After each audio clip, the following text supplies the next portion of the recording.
and he hit someone else with the flute. So this is, kind of,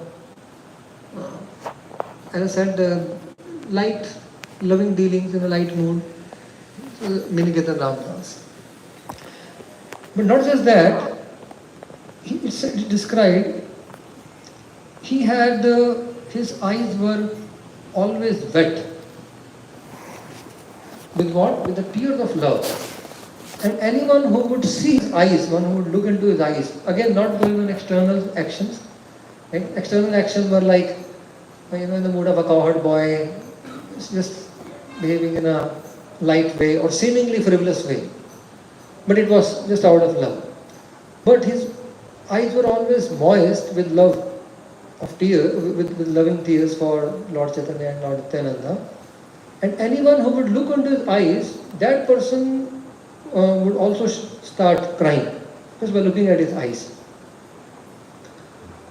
Sometimes some of his limbs would be, what do you call it? English? Huh? Quivering. There was a quivering in some of his limbs, and other limbs were like paralyzed. So same time, some uncommon symptom of ecstasy. And in between, he loudly chanted the name of Nityananda. And when people heard that loud chant of Nityananda, they were simply astonished. So basically, the symptoms of love are described. In that assembly, there was, of course, at his home, there is a home temple, there are deities, and a pujari of the name Gurana Mishra is worshipping the deities. He is doing his deity seva, and therefore, Angane asiyate ho na kaila sambhash, taha dekhi krudha haila bale Ramadas. So when Miniketan Ramdas came, everyone else offered him respectful obeisances. But this pujari, Gurana Mishra, he did not kind of look towards him, acknowledge him or anything. He's serving the deities and he continued serving the deities. He did not greet him and so on and so forth, like no grading, nothing, but just continued his service the way he has been doing. Seeing this, Miniketan Ramdas, he became angry. And in an angry mood, what did he say? Here is second Ram Harshan Sut. Eta Dutiya Sut Rom Harshan, he said. Baladeva Dekhi Yena Kaila Pratyugam. So here is another Rom Harshan who did not acknowledge when Lord Balram came to the assembly. You may say, here, where did Lord Balram came here? Right? Lord Nityananda has not come. But Miniketan Ramdas being a devotee, he is entering, and the understanding of the Vaishnavas is he is representing Lord Nityananda. So Miniketan Ramdas is representing Lord Nityananda. Therefore, neglect to a servant is neglect to the master. So Miniketan Ramdas, it's not that he was demanding respect. He understood the faulty mentality of Gurana Mishra. What was that? But anyway, we'll get back to that later. He just said that here is second Rom Harshan Sut. That's it. Miniketan Ramdas. And then he started chanting, singing, dancing in the Sankirtan festival that was happening. At the end, he offered his blessings to all. So when Miniketan Ramdas said, here is second Rom Harshan Sut, now was it was a critical, remark. It was not everyone knew who is Ram Harshan Sut. It was not a compliment. Right? So it was a critical remark, but the Pujari Gunarna Mishra, he did not react it. He just continued. He heard that and he continued serving the deities. Okay, so this happened, and Miniketan Ramdas also, he participated in Sankirtan, he chanted, danced, offered blessings to everyone, and when he was about to leave, Krishnadas Kaviraj Goswami's brother, he said, Why did you call him second row Harshal Sut? Right? He picked up that thread. So it started somewhere, and then it's kind of nothing after that. Pujari did his own work, he participated in Sankirtan, about to depart. But Krishnadas Kaviraj Goswami's brother picked up the thread and said, why did you call him second row Harshal Sut? Why did you kind of offended him? Or he questioned Miniketa Namdas. And Krishnadas Kaviraj Goswami explains, my brother carried the same disease which Gunanda Mishra carried. What is that? They had faith in Lord Chaitanya, but not same faith in Lord Nityananda. And this disease was there at that point of time in many. Even the nephew of Shivanand Sen, Shikant Sen, also could not understand the activity of Nityananda. Of course, Nityananda Prabhu's activities are also that of very inconceivable. Achintya Adbhut, he says Lord Nityananda Prabhu's character is very Achintya Ananta. One day Anant Adbhut Aishwaryam. So his unlimited, his characteristics are very astonishing, very inconceivable. So it was, they could not appreciate Nityananda Prabhu, and that was there with several people at that point of time, including the brother of Krishnadas Kaviraj Goswami.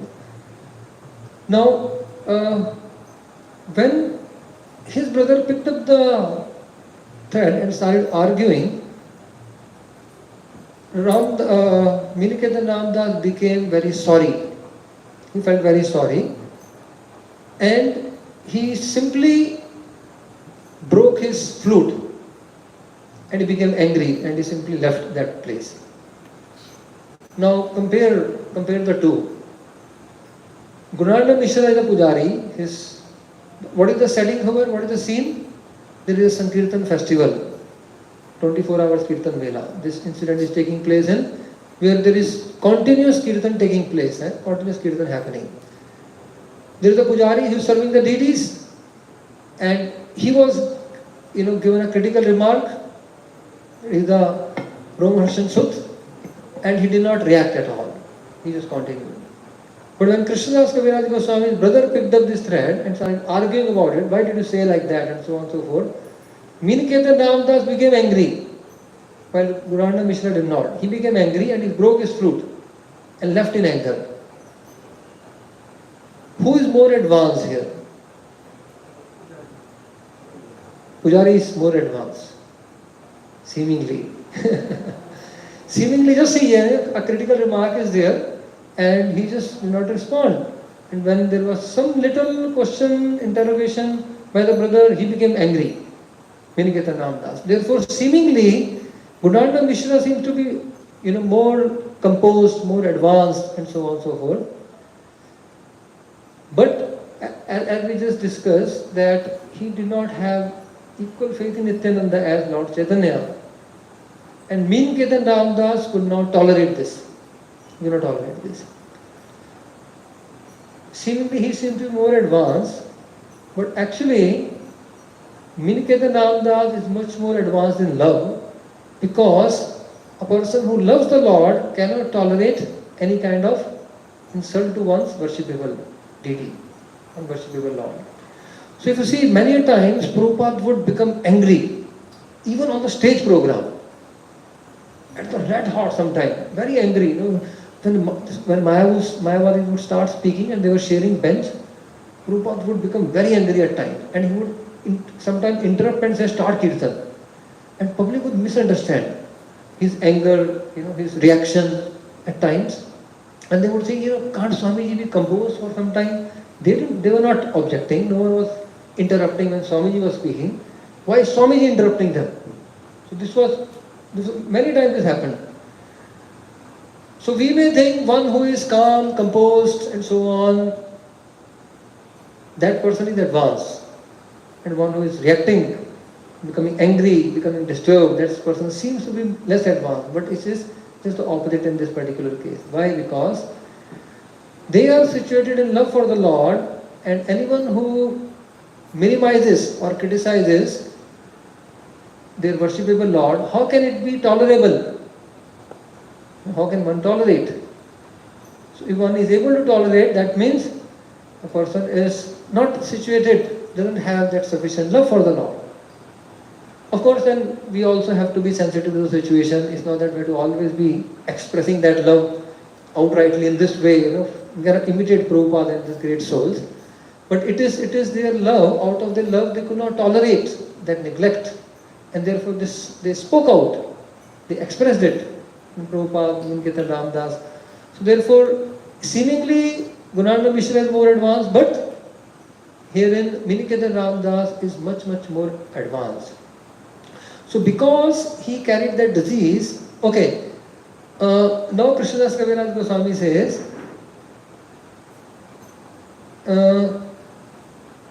Kruddhai avam shibhangi chale Ramadas tat kale amar bhratar haila sarvanash.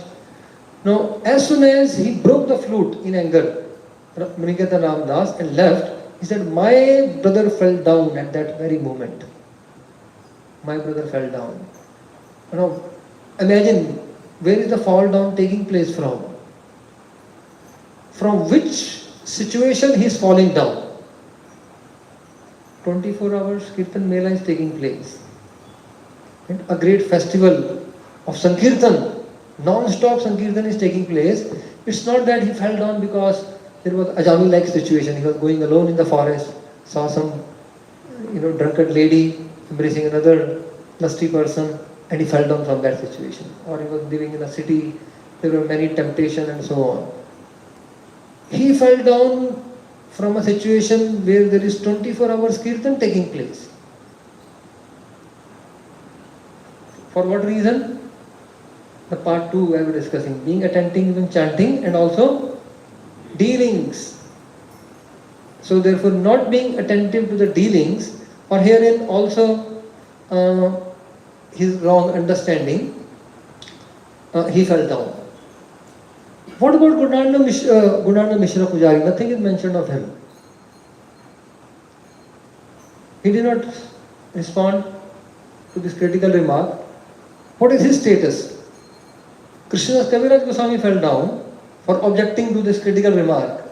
But the remark, Krishnadas Kaviraj Goswami brother fell down for objecting to this critical remark. But Gunananda Mishra, what happened to him?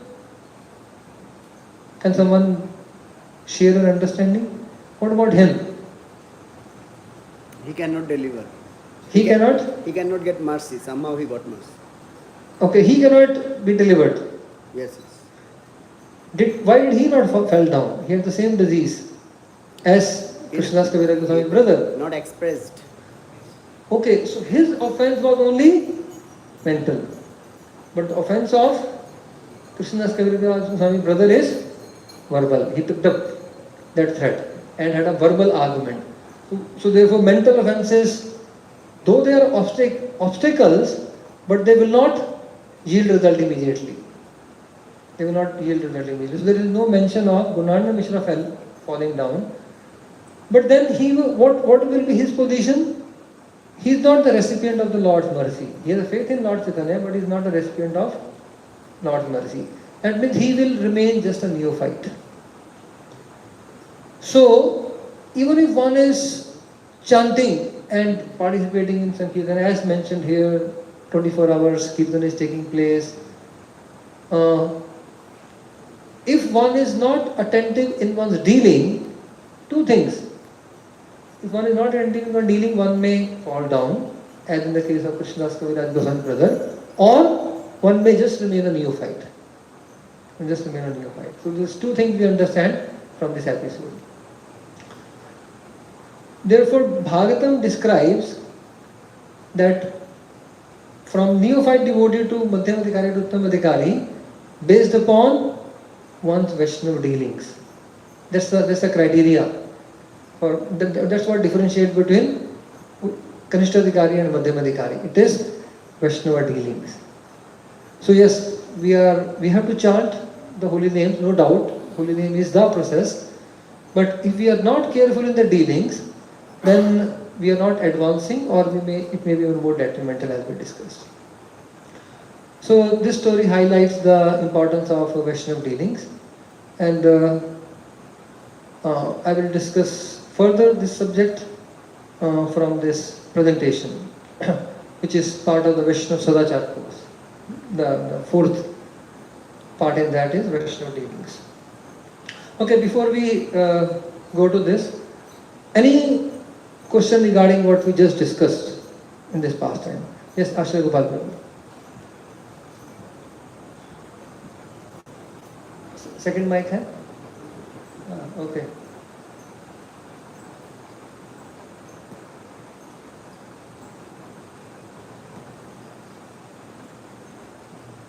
Okay, good.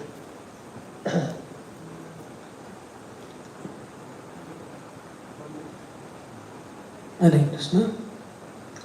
Prabhuji, I was hearing one lecture, some other Vaishnava outside ISKCON, and he was mentioning that when you are chanting your japa, and even Vaishnava comes, and you should not talk to him if you think that it will divert your attention, or maybe some gossip will start. If you talk to them, maybe some gossiping will come up.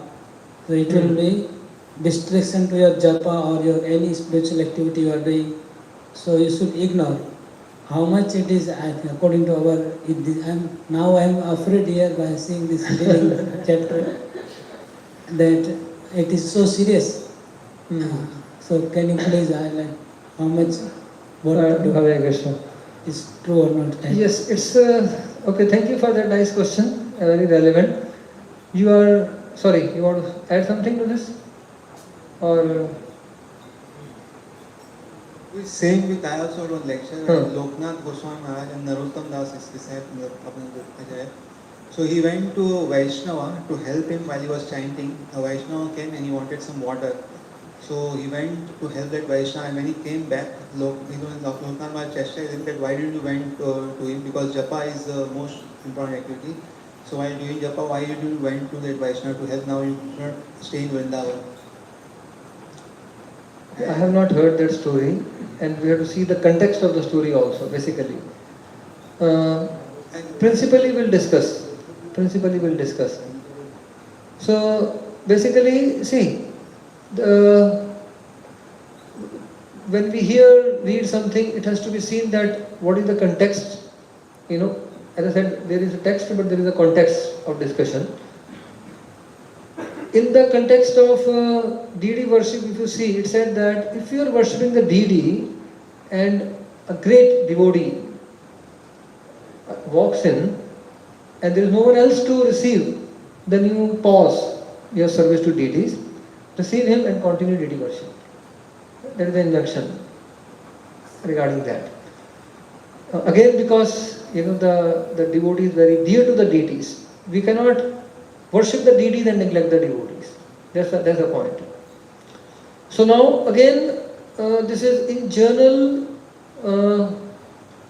When we are chanting, we should be focused on chanting, because there could be so many things taking place. This is to avoid any kind of distraction in journal. Just like now, to give one example, we are chanting and someone just walks in and someone wants to just ask, Prabhu ji, kaisa hai aapka tabiyat kaisa hai? Like in journal, there could be many other talk. Prabhu ji, aapka kal lecture suna, बहुत अच्छा point बोला. अच्छा बताओ क्या क्या point. तो उधर 10-15 minute और डिस्कशन स्टार्ट हो जाता है. Kind of. So those kind of, in journal talks, Vyavahartham, that can be avoided during japa. One can say, okay, we can discuss all this. After some time, we can chant now. One can say that also. But if there is someone who is quite senior, who approaches you, then there is a different etiquette. At times you may have to oblige also. But in general, it will be good to not be in a position to be disturbed also. If you are sitting with the devotees right in the middle, no one will approach you in general.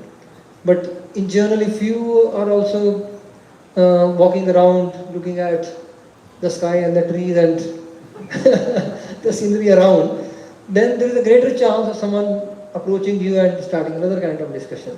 This is just a general observation. It's not.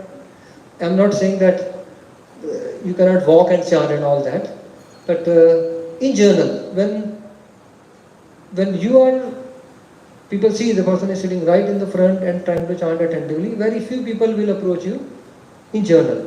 Right? So one context is, yes, avoiding general distractions. But another context is that a great a soul walks in, and whatever you may be doing, at least offer a word of welcome, or offer pranam and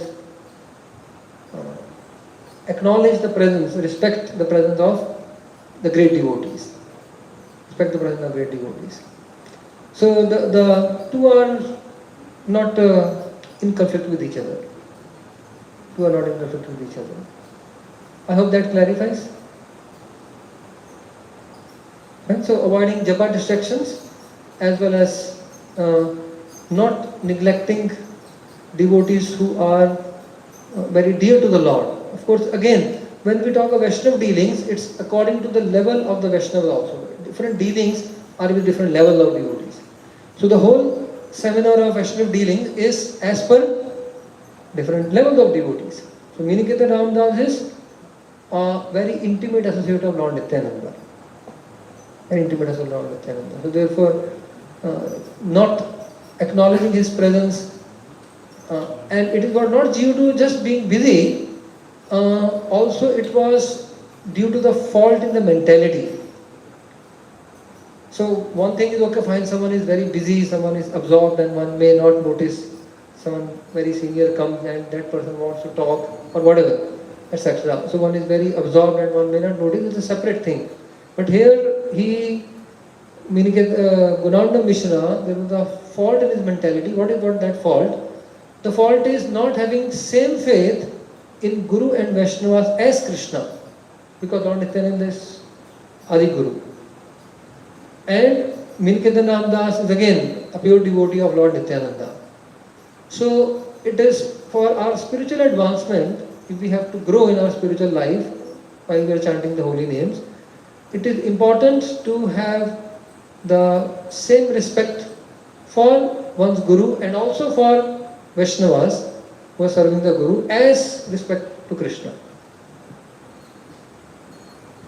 So the not lesser respect, in fact the scripture says one should offer greater respect to spiritual master and devotee than even Krishna. Not less in any way. It is either equal or greater than that. So that way we advance in our chanting the holy name in our spiritual life. And that's the important point over here.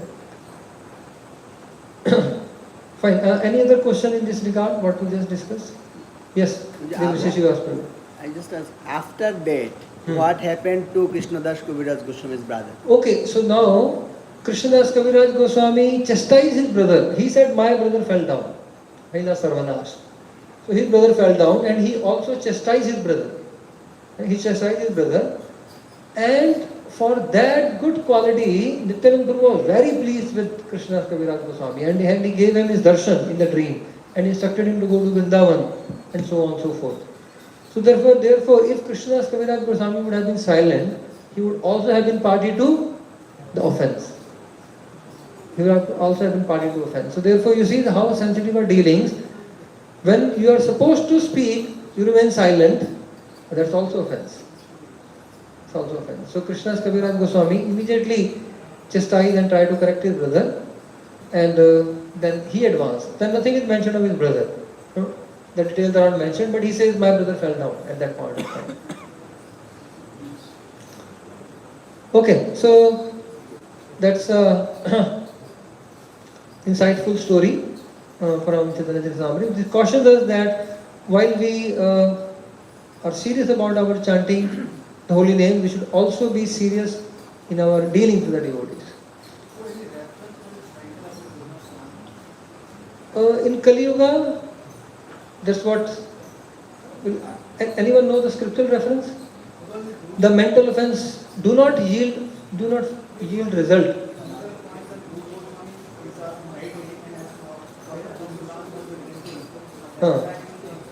Rupa Goswami laughed. So yeah, so he laughed and that person felt hurt. It was not just in the mind. It was not intentionally done. But this person, due to his action, felt hurt. And therefore, that's another subtle point we can discuss sometime later. But Rupa Goswami laughed. So it was not mental offense as such. It came out in the form of laughing. He didn't mean to, he was laughing at something else. But he felt he had laughed at me. Therefore, just to bring out the subtlety that if any Vaishnava feels hurt, even though we do not mean to hurt, when we come to know that this person has felt hurt, still it is good for a Vaishnava to be humble and seek apology. Like I may speak, recite a verse just to memorize a verse, or something I am reciting. Someone may feel this person is, instructing me and pointing out fault at me. A person may just misunderstand. So, and if you come to know that this person has felt hurt, although I was in my own, I was doing my own thing, my own ecstasy, my own meditation, my own sadhana. But if someone feels hurt, then it is good to apologize. Good to apologize. So that's how subtle it is. So take shelter of humility. So therefore it's beyond right and wrong. Beyond right and wrong over there. That's the main point over there, basically. Right? So, yeah. And as I said, maybe some other time we can discuss detail of that. Okay, any other point you want to? I don't want to rush into anything. If you have any question, it's always good to have discussion with devotees in relation to what we just discussed. Yes, Jadu Thakur Prabhu and Rasik Raj Gopinath, no? Yes.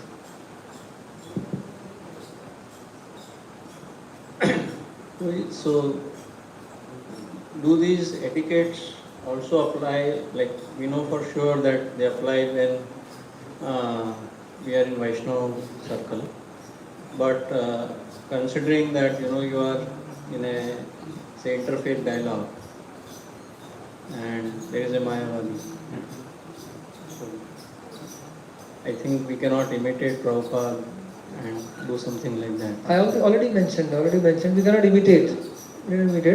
But Prabhupada, because of his overwhelming love for the Lord, he just could not tolerate that insult or that, the Lord being criticized. The Mayavadi philosophy is critical, it's actually offensive philosophy. Lord Chaitanya says, Mayavadis cut my limbs. So therefore, the person who has that real love, of course we cannot imitate because we are not on that level also to imitate. So not that level. Prabhupada, because he has overwhelming love, out of his love he could not tolerate, his dear Lord being minimized or criticized in this way, that way. So we cannot imitate. We have to remain composed and present our part of the philosophy appropriately. So, like say, criticizing somebody like Swami Vivekananda on social media. Oh, you have brought out another bill. A bigger bill. So, from a Vaishnava perspective, we know that anybody who says that is not wrong actually. But sometimes the way it is presented, it brings a lot of infamy to the ISKCON as institution actually.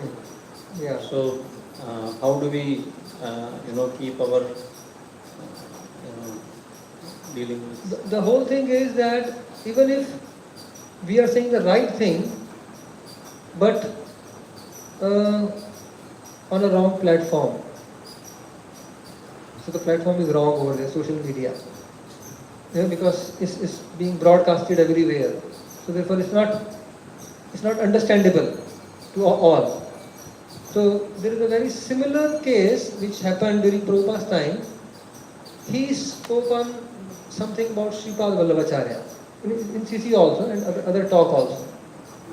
And Prabhupada spoke all those things while he had utmost respect also because of the Vaishnava. But then he spoke something which is not to actually minimize, but objectively he spoke something, very objectively. But that was published in BDG at that point of time, and BDG has a very limited circulation compared to social media. And that reached Sumati Murarji, that Prabhupada's remark in a lecture on Sripad Vallabhacharya. And that reached Sumati Murarji, and Sumati Murarji, and then they also reached some other Pushti Marg Vaishnavas who were great supporters and like members of ISKCON. So it created controversy during Prabhupada's time. And Prabhupada very sensitively handled. First of all, he told his editors that these things, though what I spoke is correct, but these were not meant to be published. Therefore, it's your mistake. So he pointed out, publishing is a mistake. Something again, you may say the right thing, but to wrong person, in the wrong way, on a wrong platform. So there could, anything goes wrong, then the result is not right. Basically, it will create controversy and all that, for the institution. So therefore, went in the spoken on a wrong platform, although the right thing. So therefore, internally we may be supportive, externally we can't, because of the institutional dynamics. But internally we support. Basically the person, so that the person doesn't feel demoralized if this happens with somebody. Internally that person needs support. So it's like that. So there are multiple dynamics over there. Prabhupada himself said that this should not have been published. And then he handled the situation, very expertly handled the situation. He read his conversation with Sumati Murarji and some of the life members. Prabhupada very maturely balanced it. Very maturely balanced it. Very maturely. You read that whole conversation of Prabhupada. Given in I will build you a temple. Oh, all the details are there of that controversy that arose, and how Prabhupada tackled it. Okay? Does it answer the question? There was another question. Okay, Ganganath Prabhu also? Okay. Yeah, you give it to Ganganath Prabhu. No, I keep taking classes for Vidyapeeth. So I already told Garan Bihari Prabhu that we'll give priority to the brahmacharis, because I do take classes for Vidyapeeth, so we can have more discussion during the classes. But I don't get opportunity to have discussion with brahmacharis. So priority I would give. So Maharaj told both things, like it's not about being right. Yes. It's about being how you deal with Vaishnava. That is one part. Yes. And recently in one of the places I heard Maharaj saying the austerity, tapasya, the culmination of tapasya is to do the right thing and avoid the wrong thing. The culmination of tapasya is to do the right thing and avoid wrong thing. Yeah. Okay. So, I mean, if we take the both from this side also and from this side also, then how do you balance? So, that's very important. So sorry, once again, you said Vaishnava etiquette is beyond the right and wrong. Beyond right and wrong, yes. Okay, it's beyond right and wrong. Fine. And austerity is to do the right thing. Okay, so basically in different contexts, the two instructions will apply in different contexts. Again, I said that seemingly opposite instructions, they are applicable in different contexts. So, when there is a question between right and wrong, it's austerity to choose the right path. And it was one's practice, personal practice. In personal practice, we have is austerity to to avoid the wrong thing and be situated in doing the right thing. Okay, yeah. So anukulasya sankalpa pratikulasya varjanam, that is austerity. And some example for that. Suggest an example. Austerity of doing the right thing and avoiding the wrong thing. An example? Yeah, I mean, engaging in social media. Sorry? Engaging in social media and not doing it. Engaging in social media. Engaging in social media and? Is not to be done. Oh, is not to be done? Yeah. Oh, well. In the sense that in the wrong way, the perspective is the wrong way. Okay. So it's like Okay. Wasting time. Yeah, because nowadays the whole preaching and everything is social media. There has to be- No, I'm not trying to do that. Yeah, Like yeah. wasting time or Yeah, in general, the Yeah. frivolous activity is wasting time and so on and so forth. One may not. One should be cautious about the, the ill effects of social media. Fine. But anyway, being situated in the right principles, as given by the Vaishnavacharyas, following the footsteps, uh, just this personal practice. And Vaishnava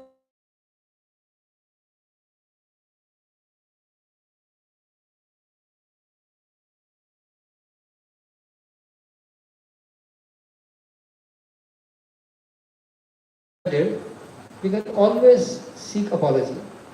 After doing right thing, we can beg forgiveness for doing the right thing. Therefore, it's beyond right and wrong. Beyond right and wrong. So, or to sometime serve a devotee, one may break the wall of right and wrong in order to elevate another person's consciousness. Just like Lord Chaitanya said, Mayavad Bhasya Shunile Hai Sarvanash. But then he heard Mayavad Bhasya for 7 days from Sarvabhauma Bhattacharya. Okay? Why? Because that time he had to elevate the consciousness of Sarvabhauma Bhattacharya.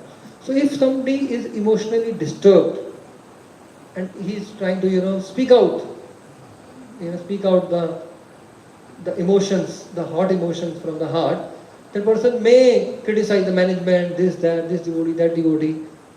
So hearing that is not hearing ninda. You are having a purpose of, let him have the, vent it out all the feelings which are choking him, and then give him something positive feelings. After the person vents it out, then there is a space which is created. And then is only the opportunity for you to fill that space with some positive thoughts, a positive way of thinking. Therefore, even that is not hearing Vaishnava Ninda. When the purpose is not to, hear that, purpose is not to relish that. Purpose is just to help another person. Therefore, it changes that way. And of course, the principle of humility, as I said, is beyond right and wrong. So that also applies over there. Yeah. Yes, Anandra Kapoor.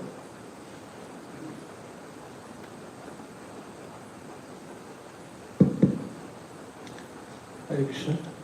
Prabhuji, you mentioned about the pastime of Rupa Goswami. Yes. Like he didn't want to hurt, but intentionally Unintentionally he got hurt. Yes. His action hurted. Yes. Unintentionally his action hurted another Vaishnava. Yes. Yes. So sometimes like we are in an institution or sometimes staying with the association of devotees. Sometimes we try to serve, but sometimes a group of devotees, some may feel hurt. Yes. Maybe directly or indirectly, or as you said, the actions. So in the association of devotees, like you see the devotee and then many times you feel that, maybe he was okay, now he's behaving in a different way. And then sometimes that maybe he's not happy or something. He may have been hurt by something. Yeah. And even after repeatedly, begging forgiveness and explaining, if a person is not, able to connect, and at the same time taking help of other devotees also, and also praying to Krishna, if doesn't happen, so then what should we do? Because just like in Rupa Goswami's case, Sanatan Goswami intervened and he told him that you should do this, and then finally things happened. But if in such case, if the other side of devotee who apparently got in some way hurt, and he's adamant in that way, so in that situation, what should the other side of devotee do? Okay. I'll tell the part 2 of the story just to complete it, since again it's coming the story of Rupa Goswami laughing.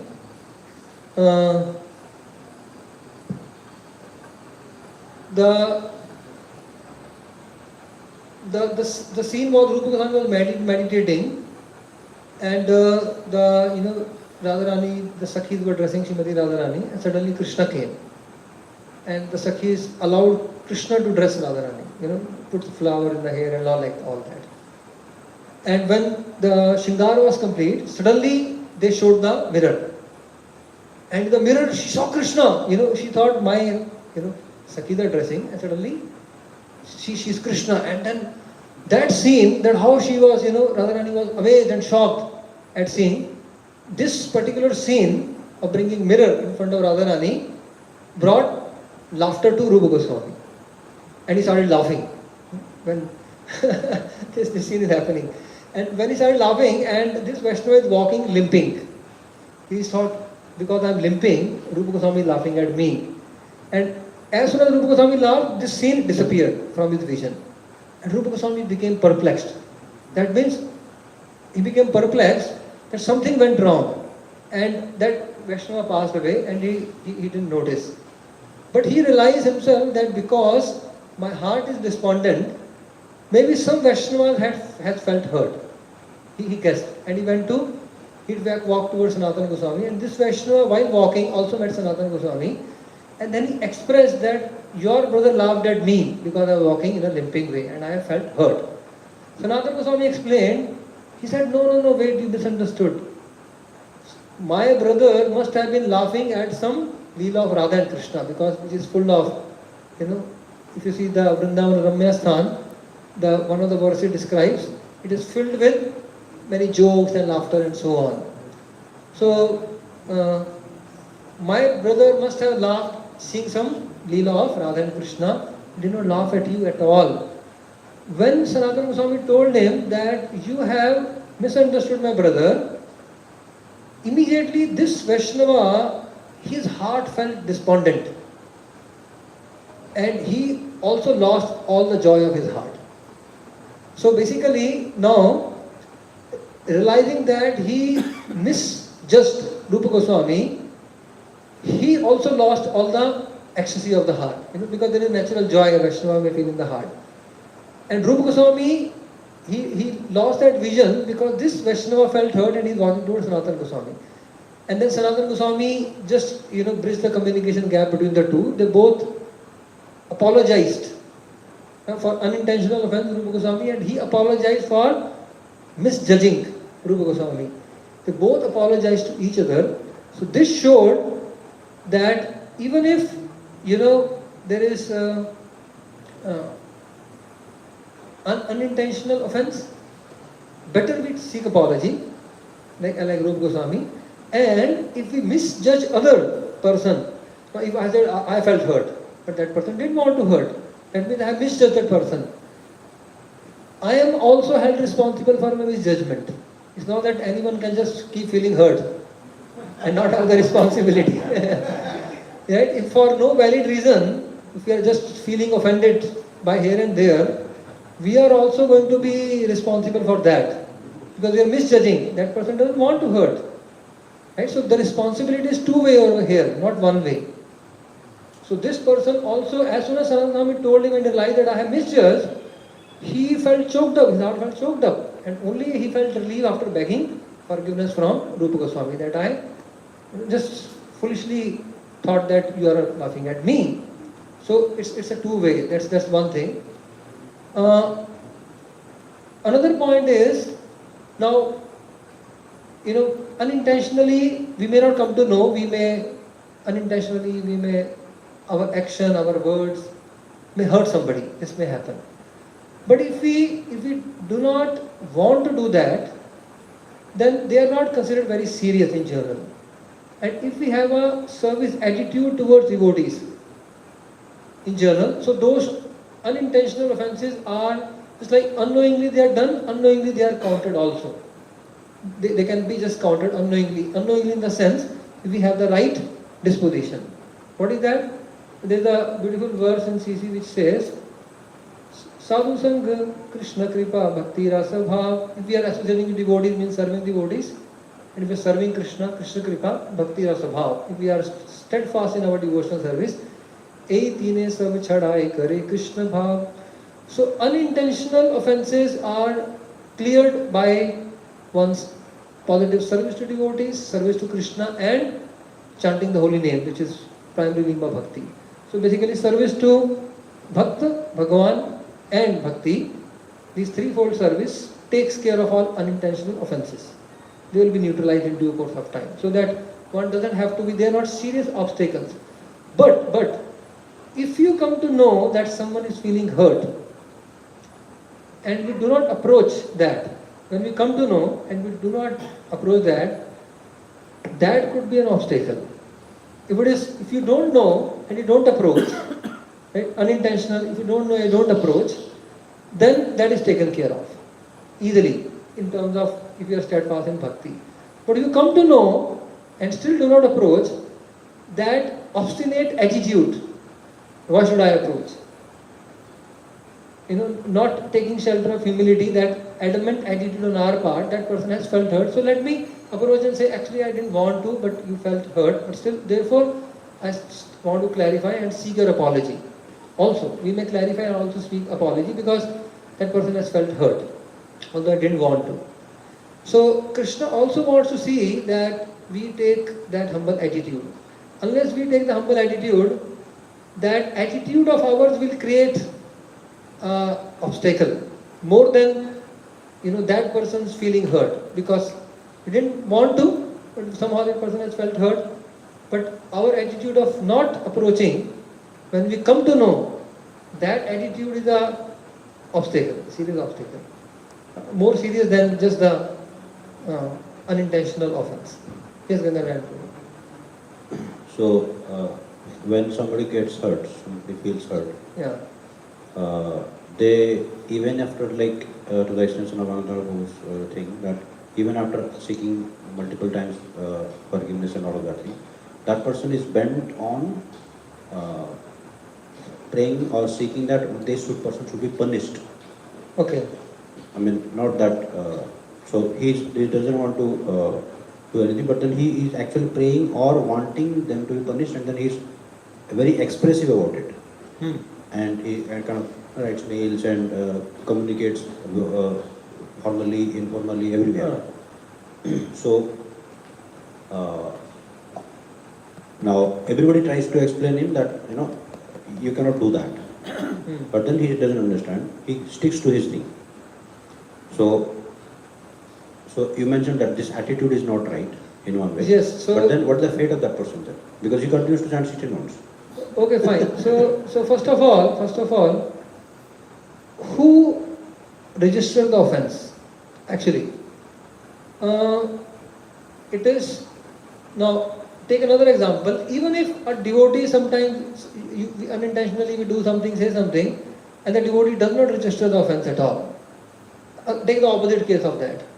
A devotee doesn't even register that, but the Lord registers it. So therefore, the whole account is with the Lord within the heart. It is up to Him, He holds you responsible or He forgives you. Therefore, the Lord sees the attitude. He sees the attitude. Therefore, I said, unintentionally we have offended. When we come to know, if we have the adamant attitude, then the Lord is holding us responsible. That attitude. So, in the case of Haridas Thakur, elaborating this point, Bhakta Sabhav Argya Dosha Shama Kare, Krishna Sabhav Bhakta Ninda Sahite Na Pare. So, Bhakta Sabhav is, devotee doesn't take the offense in general. Now, this is not pure devotee. We'll come to the practicing devotee. This doesn't take, the pure devotee doesn't take the offense, but Krishna registered it. Then no, I want to see, I have registered the offense. Unless you humble yourself completely fall at the feet of this devotee, right, with utmost humility, genuine humility, you will not be forgiven for that. So Krishna holds responsible, though the devotee may not even register it.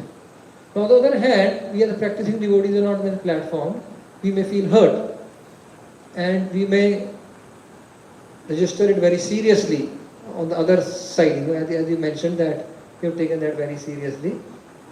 So again, we try to approach, clarify, seek apology genuinely, and also have the service attitude. Whenever there is opportunity, we may serve. Right? We may serve. Then that attitude is favorable to our bhakti. Right? As I said, because who is registering here? The Lord. He says that this person is want to apologize, serve, beg forgiveness, some mistake. Now, other party is not, as you said, the other person is adamant and not willing to. So that person is creating obstacles in one's own spiritual life. But we don't want to judge that. That we leave that up to him and Krishna. But objectively understand, because that person is creating obstacles by one's own attitude. So therefore it's our attitude that's, creates obstacles for us, or that facilitates our spiritual progress. But we don't judge. We don't judge that I am, I take responsibility for my small mistake. Even that person has a bigger mistake. I don't hold him responsible. Krishna is between him and Krishna. Maybe Krishna is making him adamant to teach me more humility. It could be. So therefore we don't judge. We leave that up to between him and the Lord. But objectively speaking, if we are on that side, then we are going to create obstacles for us. Yeah, but what happens is like when the person is actually seeking punishment or revenge or things like that, he becomes separate and then starts his own thing and then becomes a bigger problem to the institution. Okay. And this is the thing that has been happening in the past. Like Bigger problem to the institution. Here we are mainly talking of one's own internal development. Because institution means one problem or other will keep coming and going, So that's institutional dynamics is huge. So leaving that aside, now this person separates, starts another institution, another registers, another society. Already so many, one more. So that's okay in that sense. I mean, we don't have to worry that much because this material world is ridden with all that already. So there is already chaos happening, one more factor added. That's not going to make much difference. But our attitude will make difference to us. Our individual attitude. That will make a lot of difference to us. Therefore, we take the responsibility of our attitude and individually, and then leave the other person's attitude between him and Krishna, basically. Yes, Srivalla Prabhu.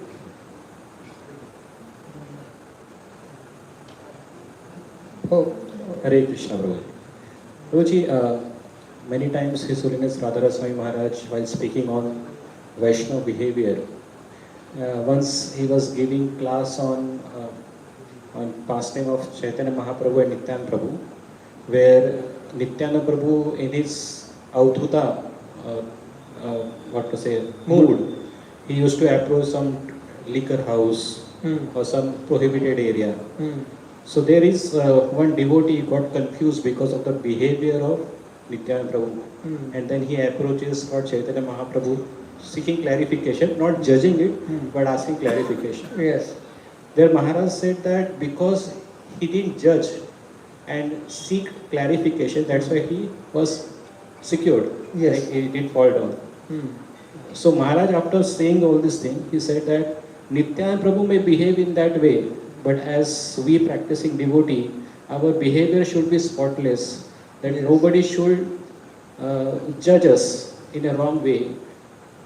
We may have some other bhav or whatever, but when we are dealing in the normal society, we should be very peculiar about how we represent ourselves in the society, so that the people who are ignorant may not improperly judge us and commit offense. Right. So our behavior should not be in such a way that other may judge us and commit offense so that they will fall down. Yes. So when certain pastimes happens where some great devotees behave in a Gopal's way, like not Gopal in a like a Gopa manner. Gopa manner, just like Niketan Ramdas. So it is but natural for some person to think why he is behaving in this way. So even that kind of thought may be considered as an offensive because he is an ignorant person. He doesn't know because his understanding of Vaishnava is certain Vaishnava standards. So if he sees somebody behaving in this way, just like as you said, the Prabhupada used to become angry on some Mayavadi people, and people used to think, why Prabhupada is getting angry? He is such a great sannyasi, saintly sadhu, he should be calm and posed. So for them, understanding of a Vaishnava or sannyasi means To certainly be calm and composed. composed. Hmm. So even that will be considered as an offensive thing. Okay, so what you said is correct, that in journal we should not behave in a way that others misjudge us. Now again, applying to practicing devotees, as practicing devotee, that means we should not act in any inappropriate way.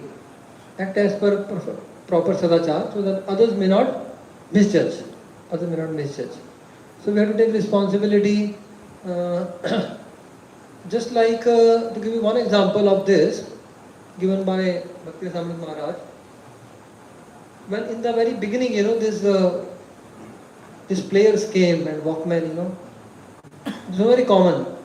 So a brahmachari is putting the earphones and playing something over the Walkman or this MP3 player, which is hidden in the kurta, and hearing something, and other person sees and sees, Sadhu ke paas latest MP3 player, and हाँ तो बोले महाराज radio मिर्ची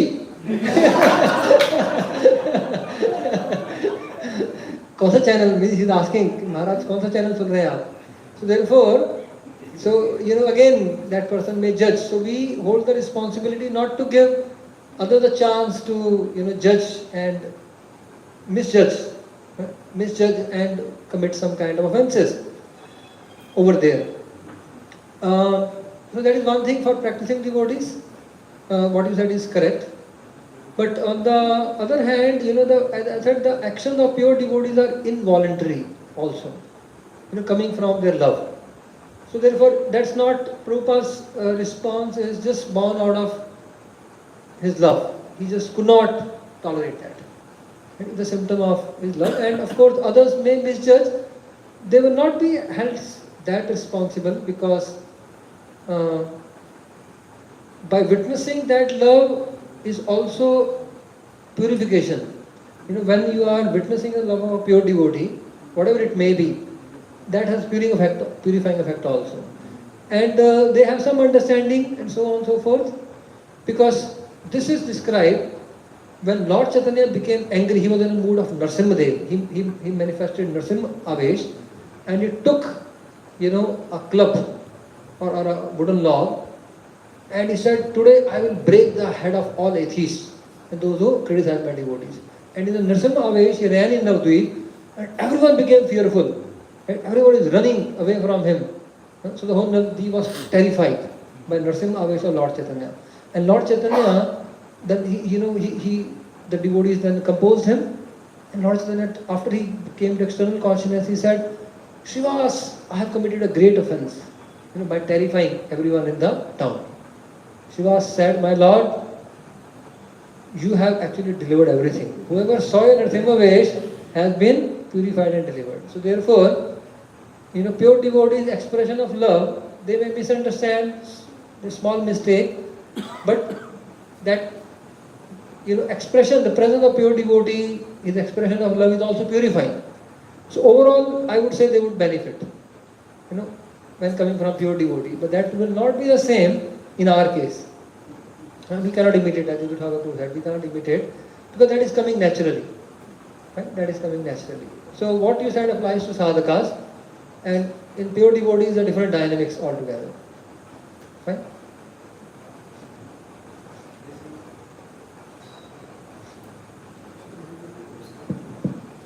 Recently, since we are having Srimad Bhagavatam class here and we are going through Vritrasur episode, there also the same kind of behavior from Chitraketu Maharaj, yes.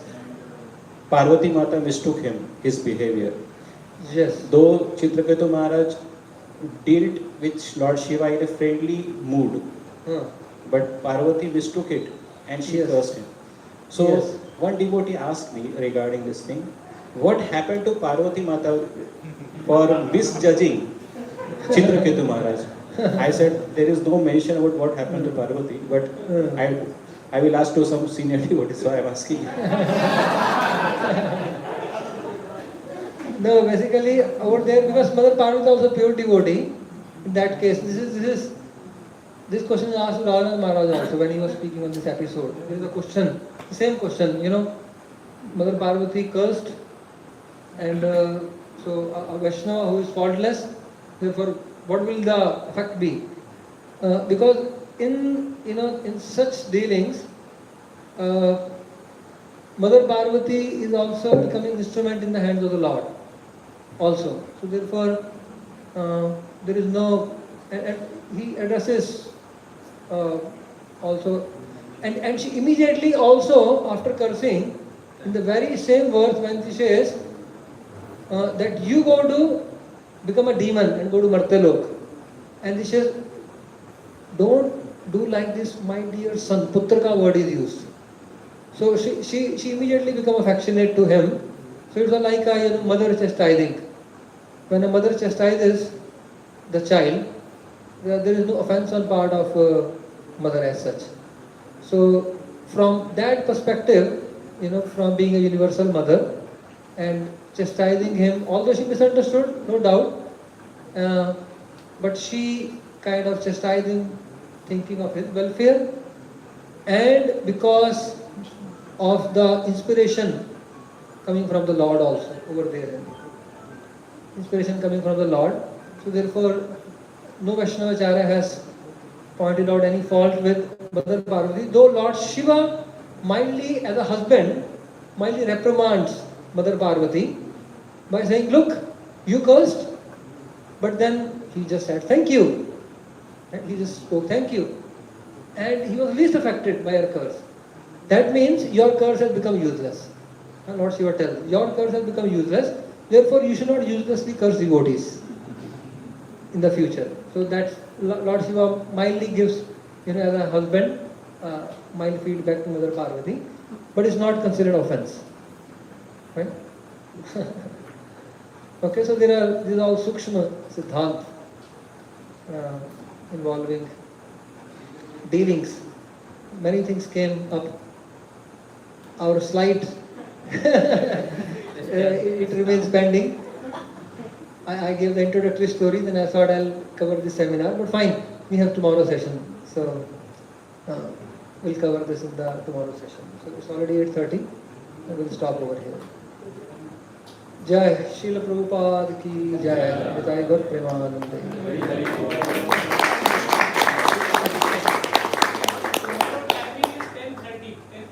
Okay, yeah, 10:30 to 12 noon. 10:30 here only.